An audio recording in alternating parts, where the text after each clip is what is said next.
Space, the final frontier. These are the voyages of the crew of Starbase 173. Their mission to explore strange new worlds, to seek out new life forms and new civilizations, to boldly go where no one has gone before.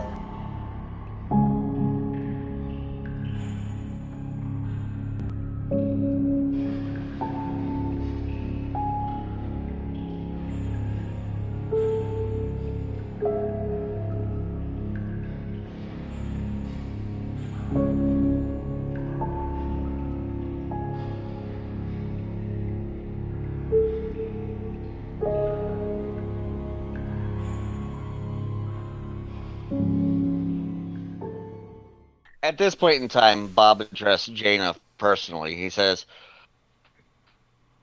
I know that your system is still on the fence of whether or not we want to join Starfleet, and I hope that the conduct of these four can help convince you into joining us. Um, I'm pretty sure, like I said, they're the top marksmen of their class, and I'm pretty sure that they can handle themselves in all situations, and that show you that they are the best of what Starfleet can represent.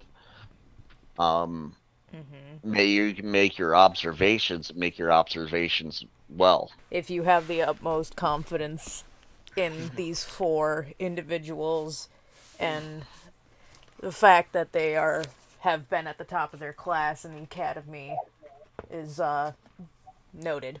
With that being said, all right, I'm to get outfitted for basically what is the wild wild west of the universe. Shoot first, ask questions later. That's right. Yes, sir. I fit my character was standing at attention the whole entire time. Yes, sir. I will do my best not to blow a hole into the airlock. Yeah. At that point in time, he gives you the salute and said that you are dismissed. But before he does, he hands Tara a data pad. Okay. Thank you, sir. And briskly walks away. Mm-hmm. What am I looking at on this data pad? On the data pad, there is 5 requisition forms.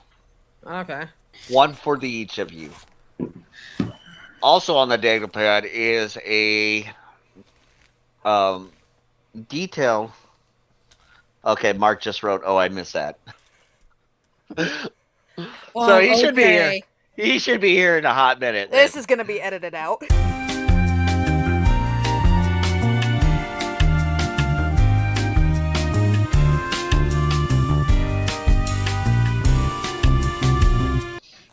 You guys kind of look each other up and down and just kind of like, also look over at Jaina and just kind of like go, okay, All I ask from you four is you treat me with respect, and I will treat you back with respect. All right. Got it, ma'am. I don't look down at you if you're a civilian. That's all good. We are all on the same wavelength here. We all have the same, essentially the same mission. Yeah. So you work together just to succeed. So like the 5 of you just kind of like look off over into over the projection of the stars. Kind of like look over there and just kind of look out, and you see where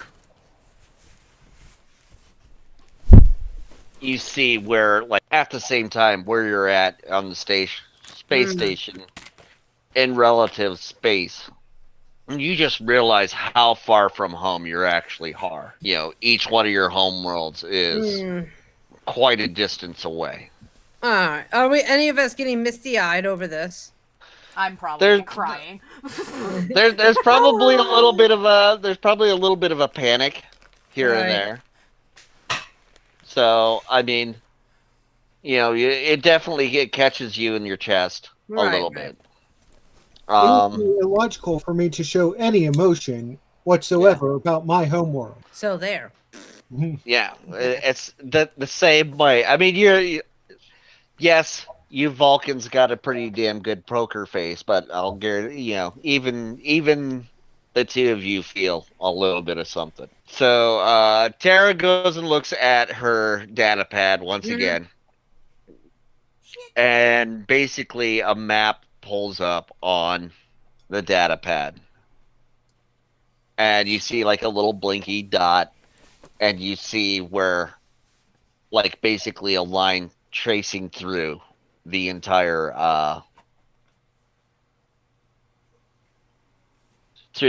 star base. How the star base is actually set up is it is one big giant central tube that is like open. Mhm. There's on the inside is where actually all starships are parked. From from that central tube, there's like a ring that runs around it, like a platform that you can walk around and stuff. And there is 5 radial arms that come off that platform. They go out to out to the very edge of the star base and connect to once again an outer ring. There's 15 levels to the starship or to the star base, and each level loses roughly about 150 feet. So it's like basically it looks like it's somewhat like a jellyfish suspended out in the air that's got like a nice taper to it. Hmm.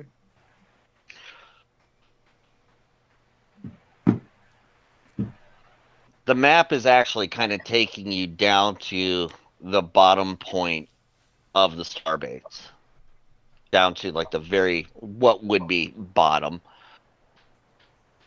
but it's like taking you to the furthest most point, like down to the bottom ring. Mhm. The 5 of you end up following the data pad through the main set of doors here, and it takes you down a long hallway down to a turbo lift. As you get to the turbo lifts, you hold the data pad up. The data pad turbo lifts open up, and the 5 of you step aboard. Okay. Once inside the turbo lifts, you close the door, and it descends. Do we know what floor we're going to?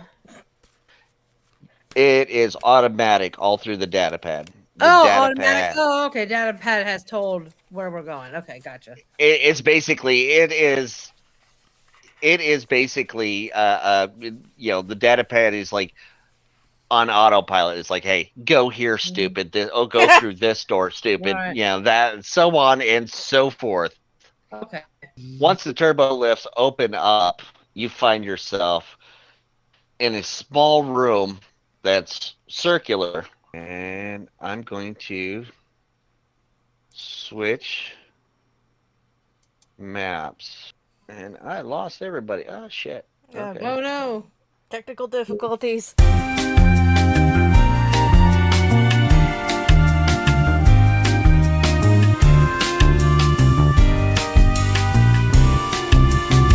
Good. I'm gonna put in the description. We're still learning. I Oh, think there I we figured go. it out. Yep. The turbo lifts take you down to the very, very bottom line, and there's a the bottom part of the space station. Okay. As the lift doors open, you get like an overall general feel that the what is going on down here isn't quite like what's going on in the rest of the space station. where everything else in the rest of the space station that you've been in so far has been neat, orderly, clean, impressively uh uh impressively slow. Here there seems to be a realm of chaos. There are boxes stacked here and there in the alleyway. You barely have room to get through. There's, stuff everywhere, and a lot of it just does not make any sense to you. Definitely not making any sense to me. Um, there's also, there is like wires hanging down along with like tubing and stuff like that that is like hanging down. Um, you step step over what looks like a handful of like hand tools. I thought you were gonna say a Sk- handful of hands, and I was about to be like, oh, so this is that kind of a ship.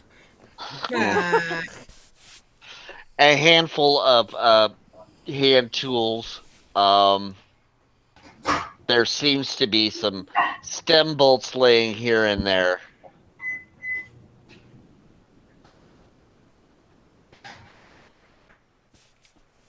Some of it, I mean, a lot of it just, like you said, there's some of this stuff just does not make any absolute sense. But you do hear there's like a lot of banging and clanging going around and stuff being moved here and there.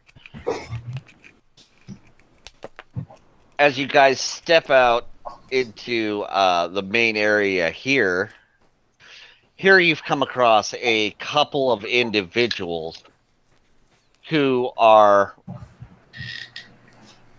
not really. You can see that they are there, and they're trying to avoid touching anything, just for the simple fact that they don't want their uniforms to get dirty. Okay. There is sparks raining down from the ceiling. yeah. I observe that is not a good thing. Very good observation. This place. Another thing very you also delightful.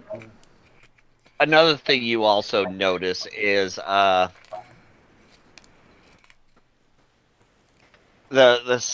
assault on your senses from to your ears.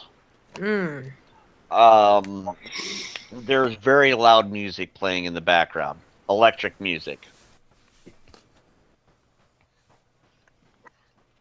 Okay. Is that it? Look, it's a cover band of Metallica. I'm not here. In this corner, stacked on a pile of crates, there is a very, very, very large radio with a handle coming out of the top. If somebody touches that, so help me God.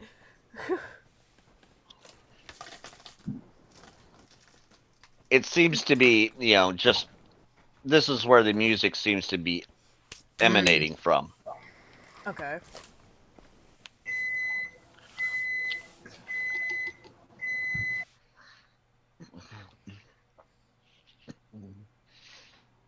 At that Nice. point in time, Go ahead.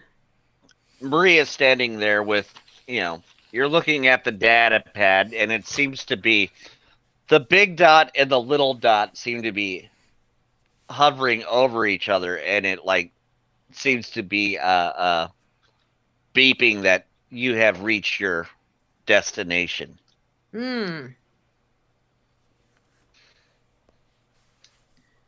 All right, so let's figure out where we need to go here. We're here, but all we see is sparks flying, music blaring from the looks like some old 20th century radio, and that's about it. What do you guys make sense of this? This music is hurting my ears. As I'm sure that you remember from Starfleet, Vulcans are extremely sensitive to loud sounds. Yeah, but this is what they played on Earth. Can you believe that? Well, if this is hurting his ears, I beg that we may shut it off. Yeah. You know, Yeah. just a suggestion. Yeah, well, this music is making my antennas twitch. So I proceed then to like walk over to turn off the radio. Somebody's gonna get mad. Somebody's gonna get And so mad. like so what they get mad. Who turned off my music? Yeah, pretty much. Who Okay, put From the I in your moment corn? as okay, Maria, you said you're gonna turn off the radio. Yeah. All right, give me a perception check. Yeah. Oh no. You learned that the radio is not in fact a radio. It's a mimic. All right, perception. Hold on.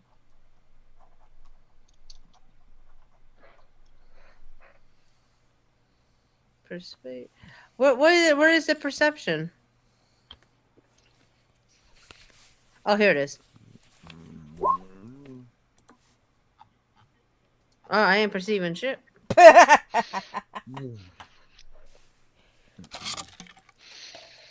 Well, lucky for you, it isn't hard to perceive. Hard to perceive that the other two individuals in the room are kind of doing the duck and cover stance.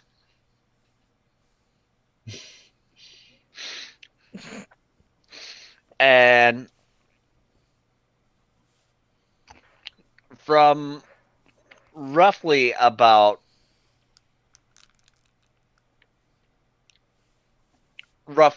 your 10 o'clock, a loud noise comes. Like a boom. That can't be And you good. feel the wind whip past your front of your nose. And sparks come shooting off of your come shooting past like from roughly about your 3 o'clock off your right hand side. Now, as you turn your head, you see that where there wasn't a stem bolt before, there was one now. Okay.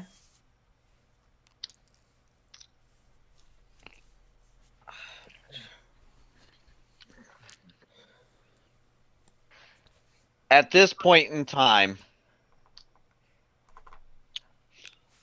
a woman steps out from around the corner and says, "Why do they always got to touch my radio? Why do they always got to touch my radio?" Well, I'm sorry that I touched your radio, but my antennas were starting to twitch. I'm a little sensitive. See these antennas? They were twitching. They're sensitive.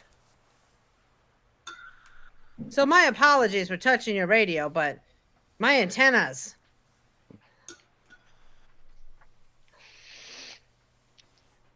From behind your visor, you cannot see the expression on her face, but you automatically can get like a feel that she really doesn't give. He doesn't give a shit.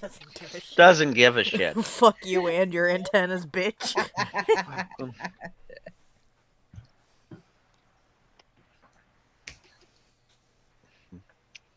The only thing you can notice is that she has blue hair cropped really, really short.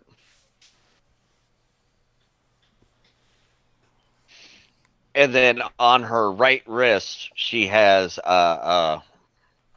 what seems to be a metal clamp that runs up her forearm, much like a gauntlet. I'm observing this. Or a bracer, but there only seems to be one.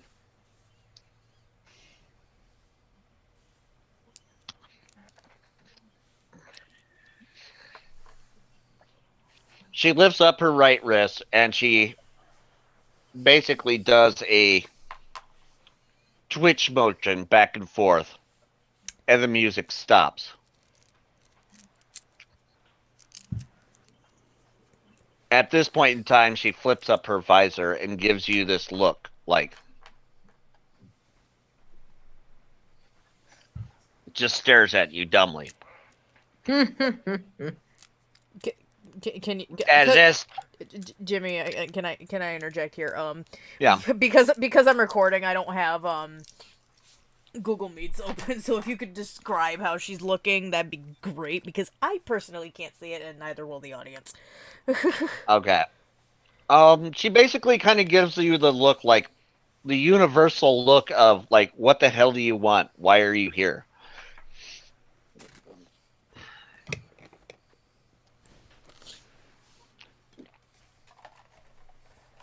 Also, at this time, tentatively, the uh, other two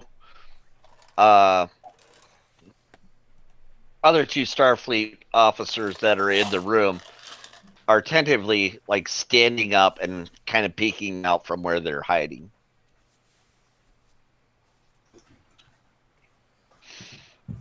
Can I see them from where they're standing? Oh Or yes, from you where guys I'm are all. standing? Yes. Okay.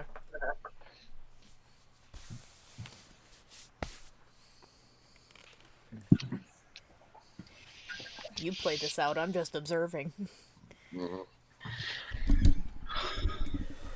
You're going down to requisitions, is what you're doing. You're going down to get equipment. That's what Maria's. That's what's in the Right, in the data pad. But then I in- proceeded to turn off this radio, and now someone's pissed at me.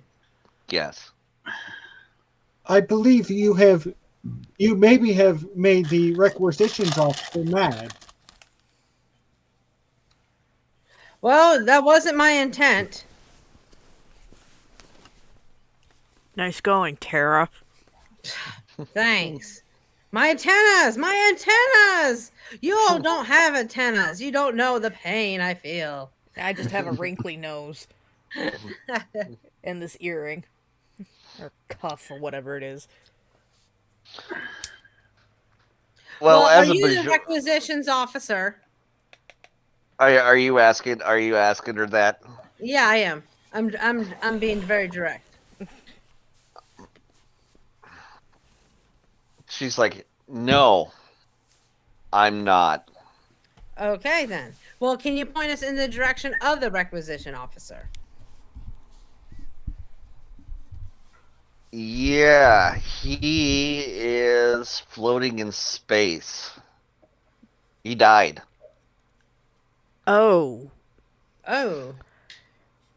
And when did this occur? Yeah. Uh, Shit. as far as I know, roughly about 10 o'clock that morning. I've been put in charge, even though I don't want to be put in charge. So, what you're Oh, telling I wanna be- us is that you are the requisitions officer at the moment. Did you put yourself in charge? No, I was handed this assignment until I can get off this stupid space station. So, what you're telling me is that you don't even want to be here yourself. Exactly. Exactly. And they just She gave you reaches this out- permission. They just gave you this position without even asking you if you wanted it in the first place. They're just like, here, go ahead. Pretty much. That's Starfleet. Throwing you into the shit just for fun. Just for, grins. I would like to add that I have a little notepad that I'm occasionally writing things into. And I'm kind of like, I looked up at her, I looked down, and I'm just scribbling in my little notepad here. Can I use investigations to determine if I can see if there's any parts available? Yes, actually, yes, you can. Oh no. Okay, let me Okay, so I roll for investigation. Jesus. Oh, Oh fuck! From what you can see, Vasco, in this You see everything. in this array of shit, You can notice that the floor see- is made of space. from what you can see is a lot of this what is laying around you is personal effects and also some Starfleet uniforms as well as other things. One of the things that you see in the personal effects is a picture of the woman before you in a frame, and below her in the frame is two medals. It's a picture of this woman right here. Yes. Okay.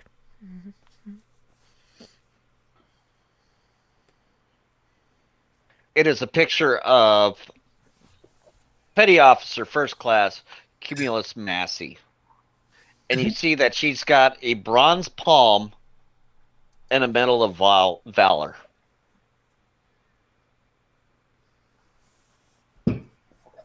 Okay. petty You officer. see that the glass on the over this is shattered.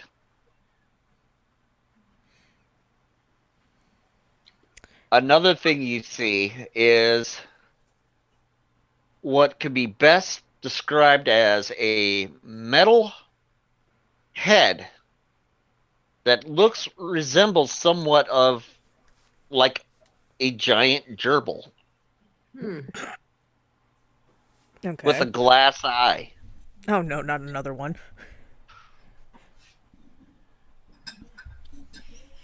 Where the body should be is like basically a mess of wires and gears.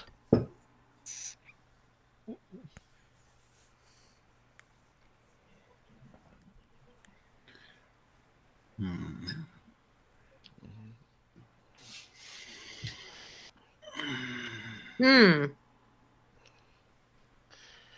Another thing you also see is a flight suit or a heavy assault suit that is deeply and badly damaged. On a scale of 1 to goddamn, that's fucked up. How fucked up is it? That's fucked up. Like Ah! it's It's held dead, together Jim. by basically, yeah, it's held together by Chewing gum and spit. spit and chewing gum. Yes.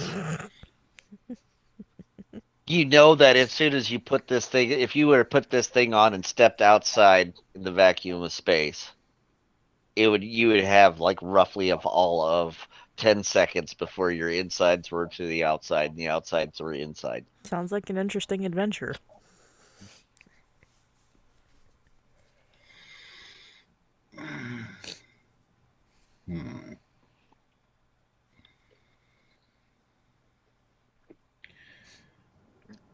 None of that seems remotely helpful in getting what I want. Which I Well, don't that know. means we know this lady's name now. Well, yes. That's about all we learned from that. Yeah. And that she has a Medal of Valor and one Maybe- other medal. Maybe somebody would be inclined to maybe ask her about this.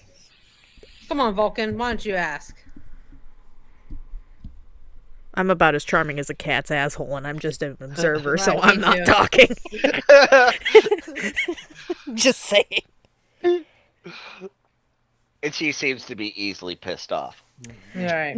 Yeah, so Yeah, I already pissed her off, so I'm not asking any more questions.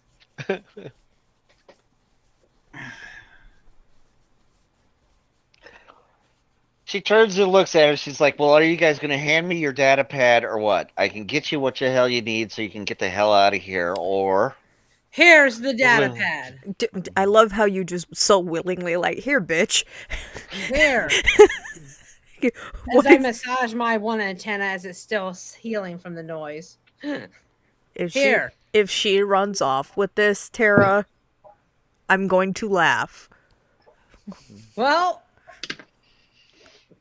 weirder Because- shit has happened to me. So, Well, judging by the look of your antenna, I believe it. ah!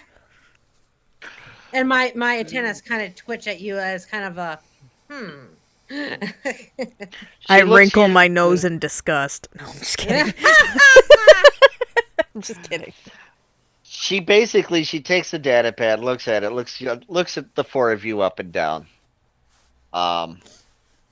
and just kind of like goes, singles you out, Jaya, Oh, and great. says, "What's your story?" Well, that's for me to know. And you to possibly find out one day.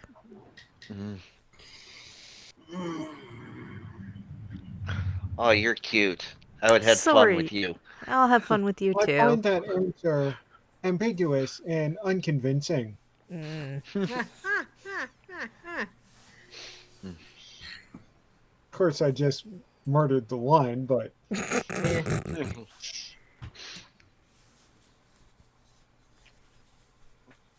She's like, "Listen, I'm not saying to stay away from Starfleet. I'm just saying stay away from Starfleet. Nothing personal." As she walks out,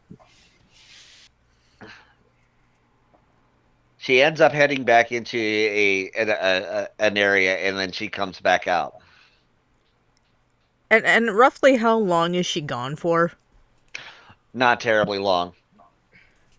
She pulls out a crate that is basically seems like 2 sizes too big for her to wield, but it's for some reason she's able to wield it rather easily. She throws it down on the floor, cracks open the top,